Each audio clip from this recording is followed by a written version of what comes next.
Good morning mga mamita! Nandito na naman po ang inyong lingkod at tayo po ay may sorpresa. Ako po ay na-monetize na at meron na pong commercial ang Mamitas channel. Sana po ang pakiusap ko, wag niyo po sanang skip. Ang mga sponsor, dapat po hindi natin skip. Thank you po ng napakarami sa inyo at ako po ay umaapaw ang kaligayahan sa aking puso. 3 weeks lang po ako kahapon, 28 video. Na-monetize na po ang Mamita. Salamat po sa lahat ng aking mga subscriber, ang aking mga tumulong sa akin. Hindi ko na po isa-isahin, alam na po nila kung sino yon. Salamat po ng marami sa aking mga viewers. Sana po wag kayong magsasawa sa Mamita sa Amerika. Ngayon po, isa-shoutout po natin ang ating mga kaibigan na nagpapa-shoutout. Shoutout po kay Donna Vlog. Shoutout po kay Phil Lawrence. Kay Ate Susan Calalo, I love you po. Thank you po palagi sa inyong pagmamahal. Shoutout po kay Edgar Flores. Shoutout po kay Benji, Sally and Jinky Kaluwag ng Toronto, Canada. Shoutout po kay Rowena Pasqua ng Ontario. Shoutout po kay Kuya Alex and Ate Carol ng LA. Shoutout po kay Elvira Litawa. Patatawanin ko po kayo mamaya-maya lang. Shoutout po kay Ate Kuya Bobot at Ate Jean ng Montreal, Canada. Shoutout po kay Marisol Bito, kay June San Juan, at ang kanya pong wife na si Sal Desiderio. Shoutout po sa inyo. Shoutout po kay Ate Pearl Cruz. Ingat po din kayo diyan. At kung saan man po kayo nandoon, sana po ingatan kayo ng Panginoon. Shoutout po kay Ate Lucy Cabrera. Shoutout po kay Apollo Argila. Thank you, brother. Shoutout po kay Jeffrey Mendoza. Shoutout po kay Justin Corpus. Shoutout po kay Efren Garcia Alcantara. Shoutout po kay Rudy Clemmer. Shoutout po kay The Blogay TV. Shoutout po kay Ate Nora Lapid. Shoutout po kay Ilocano Pinoy. Shoutout po kay Ariel Cunanan. Shoutout po kay Rowena Pasqua. Meron pong nag-message sa akin ng number ng sister niya na taga Dover, New Hampshire. Pakisend lang po muna uli dahil po hindi ko na po makita. Hinahanap ko po. Pasensya na po. Pero kung i-message niyo po ako at ibigay niyo po ang number niya, sisiguraduhin ko po this time na matatawagan siya. At shoutout din po kay Jerry Lakay. Shoutout po kay Ate Erlinda Soriano ng Sydney, Austria. Shoutout po kay Ate Mila Ferres. At shoutout po sa aking pamangkin at aking apo sa New York na si Sonet Bonet Miranda. Shoutout din po sa kanyang dakilang yaya na aking kaibigan na si Sally Valmeo. Shoutout my good friend in Maine, si Cheryl Wooster at ang kanya pong husband is Thomas Wooster. Sila po ang supplier ng aking blueberry. At talaga pong napakababait na tao, down to earth. Thank you so much for accepting me for who I am, Cheryl and Mr. Tom Wooster. So, gaya ng sinabi nyo, like what you said, if I got stopped by the police between Maine and Kittery, Maine, I'm just gonna say your name to your son. So I hope I don't get ticket. So I'm okay for now. So hopefully, at shout out po sa aking kaibigan na si Jercela. Shout out po sa aking ate Consuelo. Shout out po kay Kuya Eliseo at kay Kuya Nonot, ang kilala dito. Shout out po sa aking mabait na kaibigan na si Ate Tita. Shout out po sa inyo at mabuhay po kayong lahat. Ngayon po, ang ating pong lulutuin ay kailangan po natin kumanta. Kakanta po ako, dudugtungan ninyo. Ang sabi ng iba, masarap ang sabi ko naman, conforme sa may talong na haba, may talong na bilog. Ang gusto ko sa talong, yung gugulong-gulong. O, di po ba? So, ngayon po, ang atin pong lulutuin ay Thai curry. Salmon Thai curry. Meron pong nagbigay sa atin ng salmon. Galing po sa Atlantic Ocean. Saan po ba kayo makakakita niyan? Dumating lang ako sa Maine. Yung mga kaibigan ko doon, hindi na kami magkanda-dala sa mga blessing na ibinigay. May nagbigay ng crab, may nagbigay ng sea urchin, may nagbigay ng salmon, may nagbigay ng asuhos, may nagbigay ng deer, may nagbigay ng geese na smoke. Talaga pong ang blessing umaapaw. Dahil yun po, ang sabi, kung ano ang iyong itananim, yun din ang iyong aanihin. Maaaring yung mga tinaniman natin, hindi nila na-appreciate, babalik ng Panginoon sa ibang tao naman manggagaling. Yan po ang aking motto sa buhay. Kaya po ngayon, ang ating pong ingredients, gaya ng sinabi ko, ay Atlantic salmon. Meron po tayong isang mangga na malaki.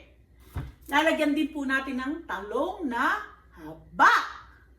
At lalagyan po natin ng mga gugulong-gulong, hindi puro urong-sulong.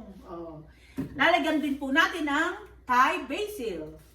Lagyan po natin ng isang Vidalia onion. Lalagyan po natin ng isang red bell pepper. At syempre po, hindi po ito Thai curry. Dahil hindi po tayo marunong mag-mix ng mga Thai curry, bibili na lamang po tayo sa grocery. Yan po yung brand na gusto ko. So syempre po, sabi dito, hot, hindi po talaga hot. Kaya magdadagdag po tayo ng 2 Thai hot pepper. So, unahin po natin, syempre, ang sa preparasyon ay ang mga gulay at prutas para po, ito po kasi pangkarne. O malinis pa po, ang uunahin po natin yung mga gulay para hindi na po tayo maggagamit ng 2 pang sangkalan.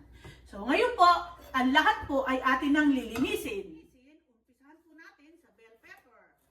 Ito pong ating counter ay tabla. Kumbaga po, nagsisilbi siyang wood chopping board. So, kaya po, at ito po naman palagi kong nililinis. Kaya kahit dyan natin ilagay ang ating mga gulay o prutas, okay lang po yan para po tayong nasa chopping board na wood.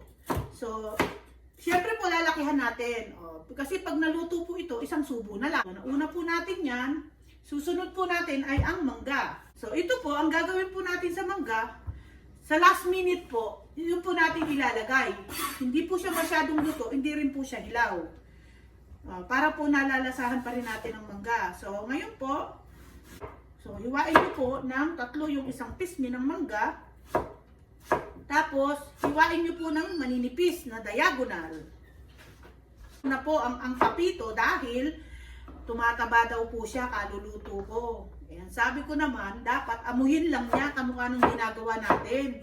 Huwag nang kainin. Hanggang sinusubo mo yan, talagang tataba ka. Ito pong bilog na talong, para po, yun nga lang po dito, pag bumili ka ng bilog na talong, talaga pong matanda na, maraming nagtatanim nito. Hinaharvest ko siya, yung baby pa talaga, walang ugat, ay wala pong buto. Para po, hindi po sagabal sa lalo pa, kung may arthritis, may stomach arthritis tayo, hindi po yan maganda. So, ito pong atin, mapapansin nyo po, magulang na ito. Ang gawin nyo po, putulin niya dito sa may sanga na to, ibabad nyo sa tubig. Kahit lang po yung pinag-inuman nyo ng disposable water bottle. At pag nakababad po yan, mag-uugat na po yan. Kaya wag na po kayong bibili kasi mahal po sa mga nursery home. So, kamukha niyan, may mga sanga-sanga yan. Pag nagugat dito, magsasanga-sanga po uli yan, mga yan. Kaya po, wag na po kayong bibili. O ako po, hindi ko na po ito hinihiwa ng maliliit ang dahon. Dahil pag nalanta po ito, maliit na lamang po naman. Kaya hindi na po natin yan dapat hiwa-hiwain. So ngayon po, syempre, ang panghuli ang sibuyas. Dahil ang sibuyas ay nakakaiyak.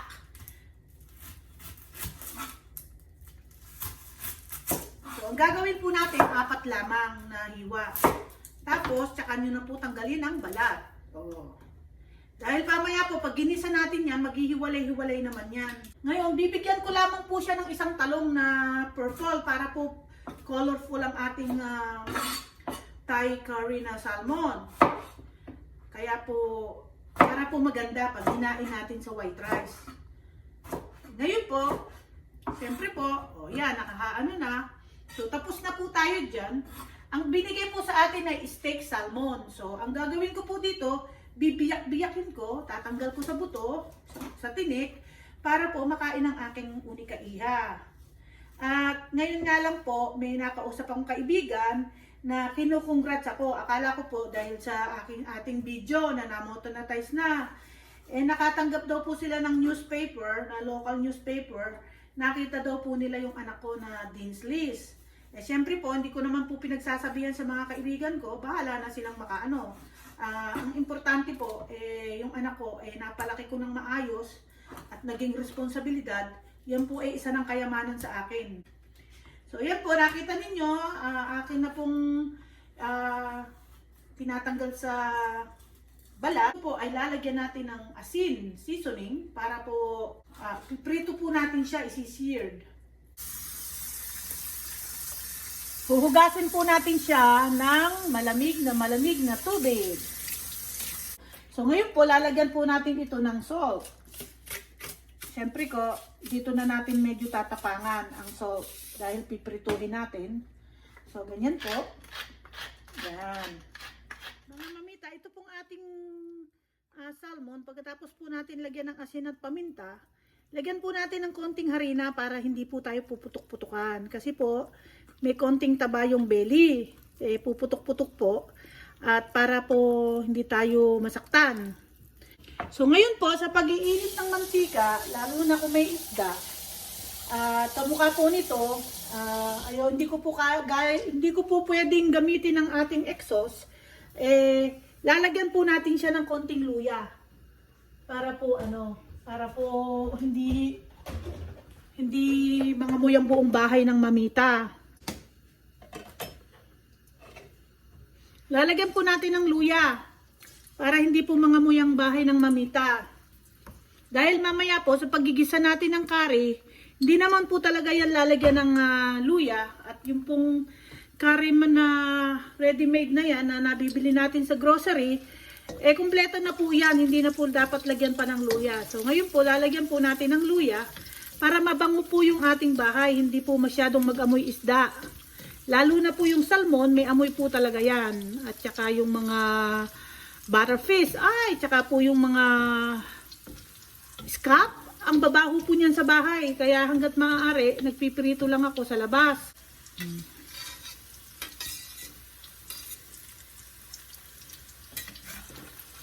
Yan po. So, medyo mainit na rin po pala. So, pagbaba po natin ng isda, hayaan lang natin na malagay dyan ng ilang minuto at saka po natin iuusog para po hindi dumidikit. Ayan, ganyan po. So, hindi naman po ito kailangan na papulahin natin ng husto. Lalagyan lamang po natin siya ng kulay. Ngayon po mga mamita, mainit na ang ating kawali at tapos na po natin prituhin ang ating mga isda. Ayan po, nilagyan natin ng konting kulay para hindi malansa pag inad natin. So, palagi po, tandaan, unahin ang sibuyas. Ayan, unahin po ang sibuyas. Medyo konti, dinamihan ko po ng konti yung oil. Para po hindi magmukhang dry yung ating Thai curry salmon. Susunod po natin ay ating talong na bilog. Ang uurong sulong, hindi na uso yan. Bibilog-bilog na lang. Gugulong-gulong na lamang po ang ating talong. Yan.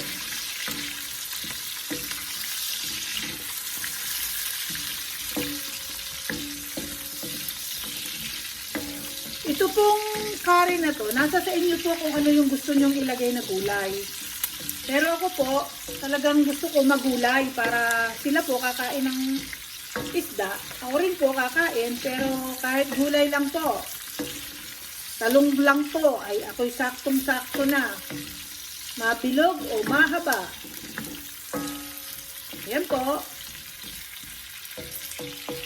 Lalagay po. At meron po pala tayong mangga ng Pilipinas. Galing sa Mexico. So, ngayon po, nakita ninyo, medyo half cook na siya. Lalagay na po natin itong red bell pepper. Di po ba? Very colorful. Dalawang gata po ang ating ilalagay dito para po naman sabaw palang ulam na. Ngayon po, lalagay na po natin itong ating coconut milk. Bali po, dalawa. So, ito pong mabibili ninyo sa local grocery store. Yan po ay para... made in Japan po. Japan. So, 4 po iyan. Ay, 5 block po iyan. O, so, kukunin lamang po natin ng 3. At tutunawin natin dyan. Matutuwa na naman po nito si Papa Love mamaya. I'm gonna have a happy husband for dinner. This is one of his favorite. And my daughter, she loved this too. Ganyan-ganyan din po natin halu-haluin dahil yung pong curry ay nagbubuo-buo. Gagamitan po natin siya ng whisk.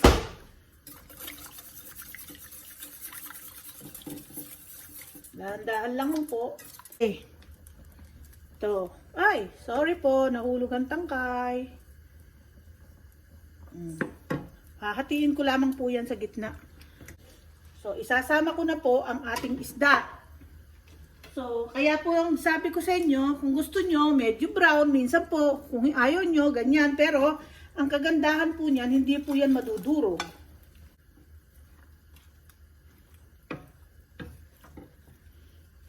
So, yan po. At ang ating pong malagkit na sinaing ay malapit na rin pong maluto. Gagayahin nyo po ang aking pagluluto. Yan po, masarap po yan. Kahit po sa atin, kung gusto nyo, pwede naman po kahit dalagang bukid. So ngayon po, ihuhulog ko na ang aking mangga. Yan. Ang mangga ni Mamita. At yun po, okay na po yan dahil yung pong init ng ating gata, lulutuin na po ng konti ang ating mangga. Ngayon, pag nakita nyo medyo malapot, pwede nyo po yan dagdagan ng gatas.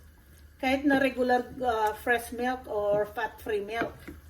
Para mamaya, pagka isa-serve nyo, hindi po masyadong dry. Pero ako po, babalawan ko na lang yung lata ko ng konting tubig dahil masyado namang maraming gata yan. At ito pong lata ay hindi ko pa naman naalog ng tubig. O, ayan po. O, ayan po, o. O, bango-bango na po niyan. Siyempre po, pamamaya, pagkakakain sila, hindi ito mainit, iinitin ko na naman. Kaya tamang-tama lang po yung gulay na yan. O, ngayon, ihahalo na natin itong si basil. At dagdag bango po iyan. Papatayin na po natin dahil po ma-overcook ang ating basil. Kayo po ay talagang gaganahan dito. Yan po. Ngayon po, ihintayin na lang natin ang ating sinaing sa gata na malagkit. Ngayon po mga mamita, pakikita ko sa inyo kung paano mag-serve ang mamita sa kanyang Thai curry salmon. So ito po ang ating sticky rice na niluto po natin sa gata. Pero hindi ko na po yan nilagyan ng sugar kasi matamis na po ito. Tapos ito pong mango, balatan nyo po yung kalahati tsaka hiwa-hiwain nyo po ng slice na ganyan. Sagad po hanggang buto para pag in-slice nyo ng ganito, kuhang-kukaho po iyan. Ayan. Ngayon, slide nyo po siya sa inyong kamay. Ito po naman kamay natin ay malinis. Ang ating pagsaserve. Ngayon, lagyan po natin dito ang ulam. Siyempre, ito po yung kanin. Palagi pong nasa harap natin ang kanin. So, lalagyan po natin ng 2 pirasong salmon dito. At ito po ay pagkain na ng aking papalab mamaya. Ayan, 2 salmon dyan. Tapos, lalagyan na po natin siya ng gulay dito sa gilid. Ayan. Tapos po, lagyan po natin ng sarsa para po At huwag pong kakalimutan ang talong na haba at bilog. Yan. So, ito na po ang ating salmon Thai curry ala mamita. Siyempre, atin ang titikman ang ating ala mamita Thai curry, salmon Thai curry. So, ganyan po ang ating pagkain. Tapos, ayan na po. At pasensya na po kayo kung hindi ko po kayo mabigyan. Pasensya na po kayo talaga. Titikman po natin to. Siyempre, unahin ko ang aking favorite. Ang basil. Yan po ang pinaka-paborito ko dito. At ang sticky rice po ay napakaganda ng pagkasaing natin.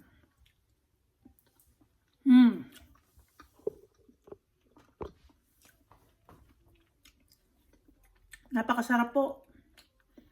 Lutuin niyo po ito. Talaga pong matutuwa kayo dito. Hindi na niyo po kailangan pumunta ng Thai restaurant. Sabi ko, kami pong mag-asawa, nahihirapan kaming kumain. Well, siya po, hindi. Pero ako po, nahihirapan kasi kahit naman siya, sinasabi niya, mas masarap pa raw yung luto ko. Paano pa kami pupunta sa Thai restaurant? So, talaga pong sapak sa sarap. Titikman po natin ang salmon.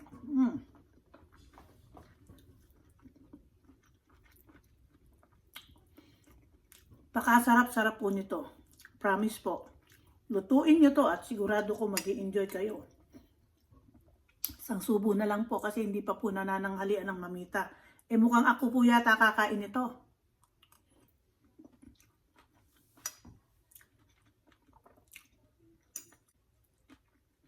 Mas gusto ko pa po yung gulay kaysa sa salmon.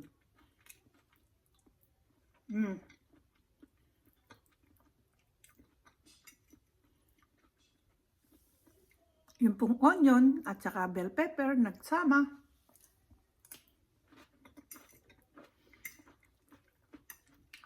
So, kung kayo po ay vegetarian, kayang-kaya nyo pong magluto ng ganito nang wala ng mga karne-karne o isda.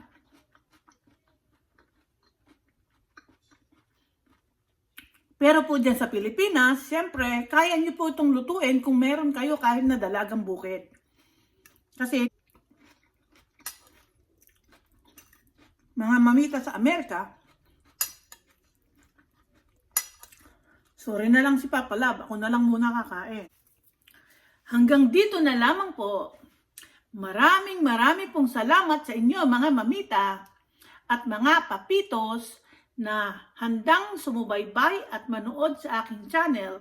Marami pong salamat at tayo po ay ang aking pong tagumpay ay tagumpay ninyo. Gaya po ng sinabi natin, 3 weeks lang ako kahapon na nag-vlog, 28 videos, na monetize na po tayo. Dahil po sa inyo, hindi po dahil sa akin. Kaya wag po kayong magsasawa at lagi po nating tatandaan. Happy lang. Bawal ang stress. Tapon dito, itapon doon, itapon dyan. You will be a happy person. Goodbye. Good night. Don't forget to like, share, subscribe, and ring the notification bell. Thank you.